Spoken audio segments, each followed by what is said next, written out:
ఇప్పుడే జీ5 app download చేయండి. చూడండి మీ ఫేవరెట్ టీవీ షోస్ ఎప్పుడైనా ఎక్కడైనా. అవని విగ్రహం కోసం సిరిపురం వెళ్ళింది కానీ ఫలితం లేకుండా పోయింది. అందుకే ముందు అమ్మ వాళ్లకు నిజం చెప్పేద్దామని నేనే అవనికి నచ్చజెప్పి తీసుకొచ్చాను. మీరొచ్చి ఎందుకు అడ్డుపడ్డారు వదినా? ఏది జరిగితే అది జరుగుతుంది, ఎలాంటి శిక్ష పడినా భరిస్తాను అనుకుని వచ్చాను.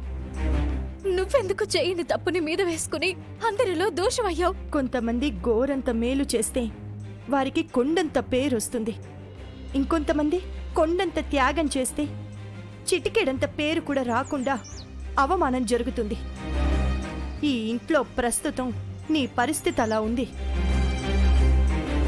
ఆ దుర్మార్గురాలు ఎక్కడికక్కడ చెయ్యాల్సిన చెత్త పనులన్నీ చేసుకుంటూ మీ అత్త దగ్గర చాలా మంచిదాన్లా ఉంటుంది. కానీ నువ్వేమో జీవితాన్ని ధారపోసి కుటుంబం కోసం త్యాగాలు చేస్తూ చెడైపోతున్నావు. నువ్వైతే పల్లెటూరికి చాలా ఆశతో వెళ్ళావు గాని ఆ దేవుడికి నీ మీద అంత జాలి దయ ఎందుకుంటాయి?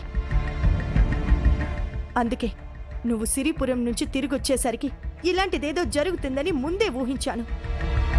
అందువల్లే నేనిక్కడికి సమయానికి రాగలిగాను. నువ్వు అనవసరంగా అత్తయ్య చేతిలో చెంపదెబ్బతిన్నావు, అందరితో మాటలు అనిపించుకున్నావు. చాలా బాధగా ఉందక్కా. నిన్ను బయటికి గెంటేయడానికి ఎప్పుడు అవకాశం దొరుకుతుందా అని ఆ నిహారిక 24 గంటలు ఎదురుచూస్తూ ఉంటుంది. అలాంటి దానికి విగ్రహాన్ని నువ్వే తీసావని తెలిసిందంటే అది ఊరికే ఊరుకుంటుందా? అందుకే నా పేరు చెప్పుకున్నాను. తప్పు చేసింది నేనని ఒప్పుకున్నాను. నా కూతుర్ని కాపాడ్డానికి నువ్వు ఎంత చేశావో నాకు తెలుసు. ఇప్పుడు నీ కోసం నేను ఏం చెయ్యడానికైనా సిద్ధమే. శ్రీకర్ నిన్ను అర్థం చేసుకున్నట్టు ఈ ఇంట్లో ఎవరూ నిన్ను అర్థం చేసుకోరు.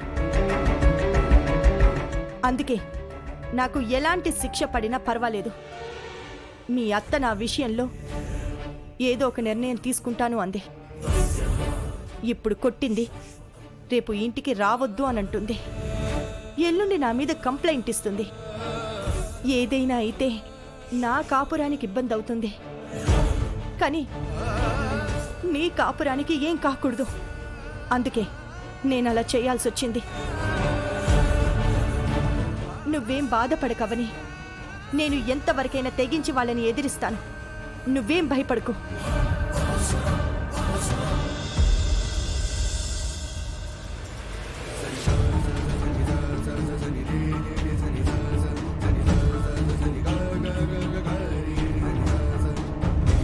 పాపను విగ్రహంను రెండింటినీ కాపాడుకున్నాను అని ఎంతో సంతోషంతో ఉన్నదాన్ని. ఒక్కసారిగా అంతా ఇలా అయిపోతుందని అనుకోలేదు. ఏది జరగాలని రాసి పెట్టుంటే అదే జరుగుతుంది. నువ్వింకేం ఆలోచించకు. విగ్రహం విషయంలో మాత్రం నోరు జారకు. ఆ నింద నా మీదే అలా ఉండిపోని. పాప కిడ్నాప్ దగ్గర నుంచి ఫారిన్ వాళ్ళు విగ్రహం అడగడం, ఇప్పుడు విగ్రహం మారిపోవడం వరకు ప్రతి దాంట్లో ఆ నిహారిక హస్తం ఉందని నాకు ఇంకా అనుమానం పెరిగిపోయింది. ఆ గజ దొంగని పట్టుకోండి. అందరం సమస్య నుంచి బయటపడిపోతాం.